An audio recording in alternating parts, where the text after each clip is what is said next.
What can God's Word teach us about management? Welcome to The Whole Truth, everyone, where I'm taking you through the entire Bible. And part of the reason I'm doing that is because I know that God's Word is applicable for our lives. And so if that sounds interesting to you, make sure to hit the like button and hit the subscribe button, do all those social media things, and then grab a Bible, find Exodus chapter 18. And I'm going to show you 7 biblical principles about management as found in Exodus chapter 18. And maybe you're thinking to yourself, well, I know some biblical principles about management. I know them from the Proverbs or maybe from something that Jesus taught. Well, then leave it down in the comments below. I would love to hear from you. So leave me a comment and tell me some biblical principles about management that you know. And let's look together at Exodus chapter 18 now. And Jethro, the priest of Midian, Moses' father-in-law, heard all that God had done for Moses, for Israel and his people, that the Lord had brought Israel out of Egypt. And then Jethro, Moses' father-in-law, took Zipporah, Moses' wife, after he had sent her back with her 2 sons, of whom the name of one was Gershom, for he said, I have been a stranger in a foreign land. And the name of the other was Eleazar, for he said, the God of my father was my help and delivered me from the sword of Pharaoh. And Jethro, Moses' father-in-law, came with his sons and his wife to Moses in the wilderness, where he was encamped at the mountain of God. And now he had said to Moses, I, your father-in-law Jethro, am coming to you with your wife and her 2 sons with her. Wow. So Moses' father-in-law Jethro comes to visit Moses while he's in the wilderness. We've read right there, it was kind of in verse 1 and verse 2, that Moses had sent his wife and his 2 sons to grandpa. It kind of makes sense, doesn't it? Like he was going to go and deliver the people of Israel from slavery in Egypt. And so he said, hey, Zipporah, honey, you go stay with your dad for a while because the Lord's calling me to do something. So he did. Now remember, Moses had built a relationship with Jethro. 40 years he had been a shepherd with Jethro and Jethro's family and had married Jethro's daughter. He had been a shepherd with Jethro. But now, here we are, after 40 years of being a shepherd together with his father-in-law, Moses goes and delivers the people of Israel from Egypt, and now Moses' father-in-law comes to him. Can I give you the very first principle about biblical management? Biblical principle about management? Take an interest in those who are around you. Take an interest in those who serve under you. If you're talking about a secular job setting, take an interest in those people that work for you, that you manage. Take an interest in their personal lives, what is really going on in their lives. Pay attention. Be there for them. Pay attention when it's their birthday or when their kids have something special going on or when it's an anniversary. Pay attention when they're working on something, when they're working on a project. Pay attention to their lives. And can I also say that to you parents? If you're talking about managing your home, pay attention to your kids. Pay attention to your spouse. Pay attention to those who are around you. They will reciprocate. Why is it that Moses would be willing to pay attention to his father-in-law? God just used Moses to deliver the Israelite people out of slavery that they'd been in for 400 years. And now this shepherd comes to Moses and is going to give Moses advice. But as we'll read in the story, Moses will listen. Why does Moses listen? Because Jethro had been his friend. He had paid attention to him. First biblical principle, and I think it's a super important one. Pay attention to the people who are around you. Pay attention to their lives and actually care. All right, let's look now at verse 7. So Exodus 18, verse 7. So Moses went out to meet his father-in-law and bowed down and kissed him. And he asked him, and they asked each other about their well-being. And they went into the tent. And Moses told his father-in-law all that the Lord had done to Pharaoh and to the Egyptians for Israel's sake, all the hardship that had come upon them on the way, and how the Lord had delivered them. Then Jethro rejoiced for all the good which the Lord had done for Israel, whom he had delivered out of the hand of the Egyptians. And Jethro said, Blessed be the Lord who has delivered you out of the hand of the Egyptians and out of the hand of Pharaoh, and who has delivered the people from under the hand of the Egyptians. I love this. They come together, they have pleasantries, they greet each other, ask each other how they are. Moses begins to tell Pharaoh. We've read here that Moses told Jethro about his hardships with Pharaoh.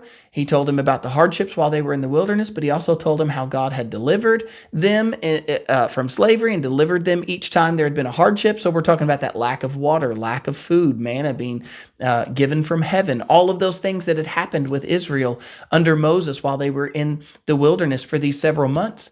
And Moses tells these things to Jethro, and Jethro does what? This is point number 2. He focuses on the positive first.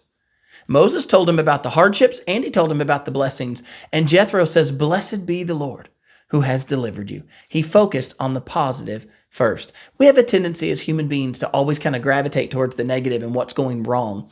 But Jethro was wise and he focused on the positive first and he blessed the Lord's name. Who's going to argue with that when you say bless his name for how good he is and bless his name for how wonderful he is and bless his name for delivering you? That's what Jethro did. He focused on the positive first. Now let's look at number 3. We're picking up in verse 11. And so here we are, Exodus chapter 18 and then down into verse 11. "Now I know that the Lord is greater than all the gods, for in the very thing in which they have behaved proudly, he was above them." And then Jethro, Moses' father-in-law, took a burnt offering and other sacrifices and offered to God. And Aaron came with all the elders of Israel to eat bread with Moses, his father-in-law, before God. This is the third principle I want to give you in management. Don't be scared to give glory to God when something good happens. There's always that person that no matter what happens in their life, they're saying, "Glory be his name," and praise his name, and he's done something good. And sometimes people look at that person as if they're a little crazy, right? I'm just being open and honest about it. Sometimes people look at that person that shouts a praise to the Lord after everything, any and everything at all. I mean, it's like, somebody rounds up their change at the store, they were a few cents off, and the store clerk says, "Oh, don't worry about those 3 pennies." And they say, "Oh, bless his name. The Lord was so good to me." And they kind of make a big deal because some store clerk let them have 3 cents and not have to pay that 3 cents. I'm not talking about that. But what I am saying is that I think on the other side of that, there are people who can see the hand of the Lord working, but they're scared to admit it. They're scared to say it for fear that they don't want to look like the person blessing the Lord's name over 3 pennies that the store clerk let them have. Now, listen, I'm not saying that the store clerk didn't act under the Lord and give you 3 pennies or something of that nature. But what I am saying is don't be scared to give God the glory when you see God doing something good. Don't be scared to give his testimony and shout his testimony for how good he's been. That's what we saw from Jethro here. And we're talking about 7 biblical principles about management. And if you want the people who are around you to be willing to listen to you and to hear you and to follow you, don't be scared to give God the glory when God does something good. All right, number 4, we're picking up now in verse 13. "And so it was on the next day that Moses set to judge the people, and the people stood before Moses from morning until evening. And so when Moses' father-in-law saw all that he did for the people, he said, 'What is this thing that you are doing for the people? Why do you sit alone and all the people stand before you from morning until evening?' And Moses said to his father-in-law, 'Because the people come to me to inquire of God, and when they have a difficulty, they come to me, and I judge between one and another, and I make known the statutes of God and his laws.'" Well, goodness, Moses is letting all the people stand in front of him all day. You ever had a line at the DMV? It's like that. Here's this whole line of people standing there waiting to talk to Moses about their situation. They're there from morning until evening. Some of them didn't even get to Moses. They're going to have to come back the next day. So verse 17, "Moses' father-in-law said to him, 'The thing that you do is not good. Both you and these people who are with you will surely wear yourselves out, for this thing is too much for you. You are not able to perform it by yourself.'" All right, here's the fourth principle that I want to give you about fourth biblical principle I want to give you about management. When it comes to a problem, you need to make sure to be specific.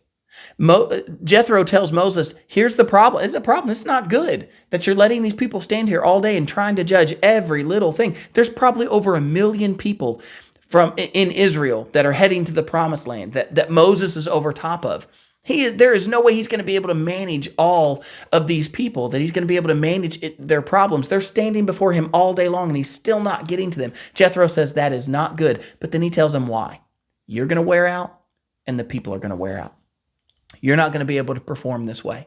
You're not going to be able to work in this manner. Listen, when you give somebody a problem, be specific about why.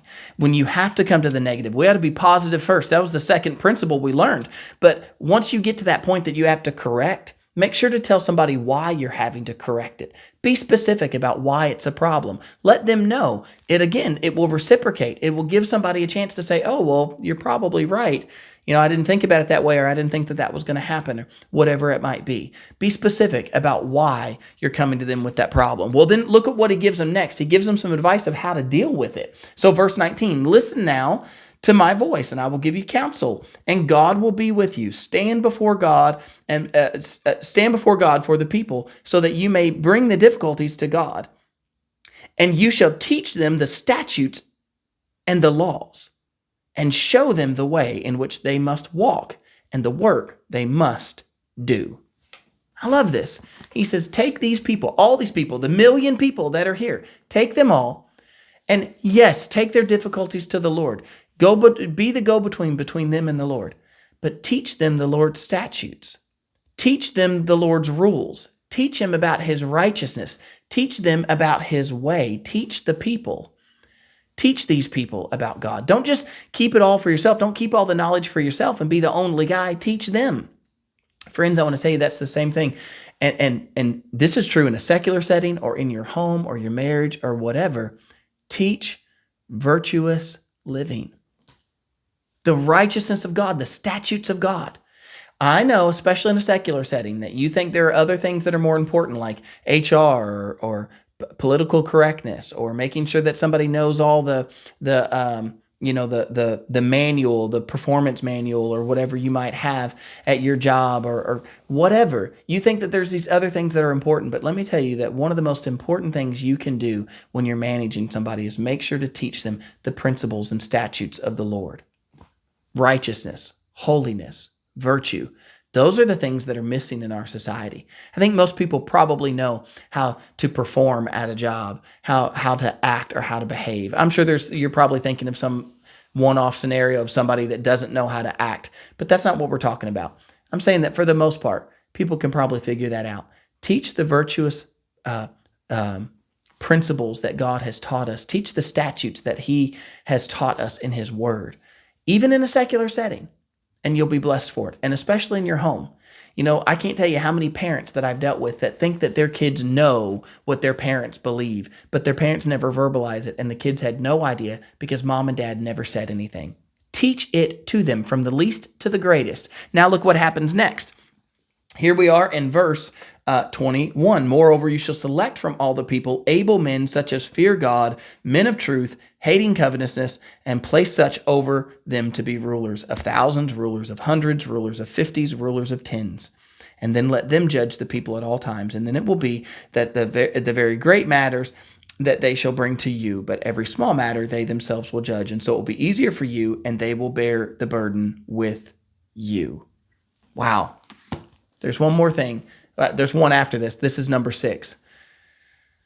Not only do you teach the statutes of the Lord, but then you pay attention to who's a God-fearing person and set those people to judge over other people. Some people are going to have 10, and then there's one guy that's going to have 5 of the people that have 10, and then there's going to be one guy that's got 2 of the people that have 5.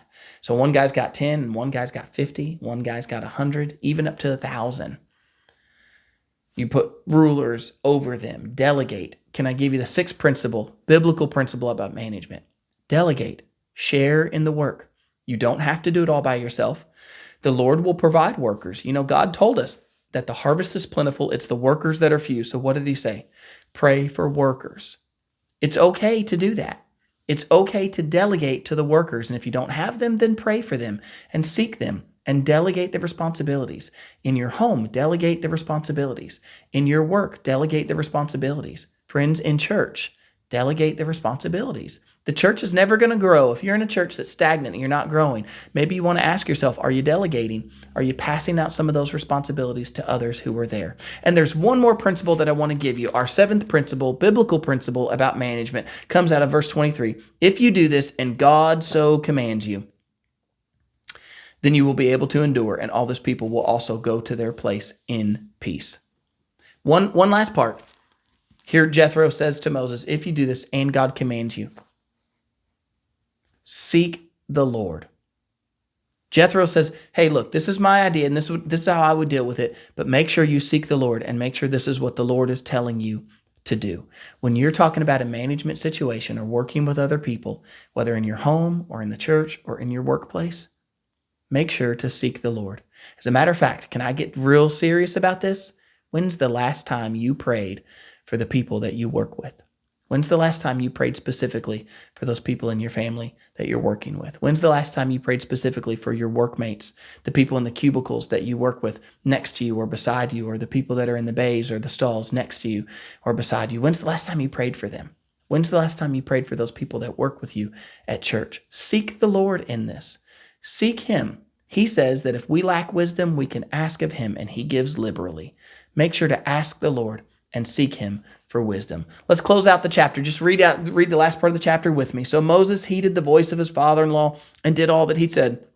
And Moses chose able men out of Israel, and made them heads over the people, rulers of thousands, rulers of hundreds, rulers of 50s, rulers of 10s. And so they judged the people at all times. In the hard cases they brought to Moses, but they judged every small case for themselves. Then Moses let his father-in-law depart, and he went his way to his own land. I love this. Right in the middle of the book of Exodus, the people of Israel have left slavery, and now God gives 7 biblical principles about management right in His Word. Can you think of any more besides those 7? Leave them down in the comments if you can. Don't forget to like and share the video, and I'll see you tomorrow with Exodus chapter 19. See you then.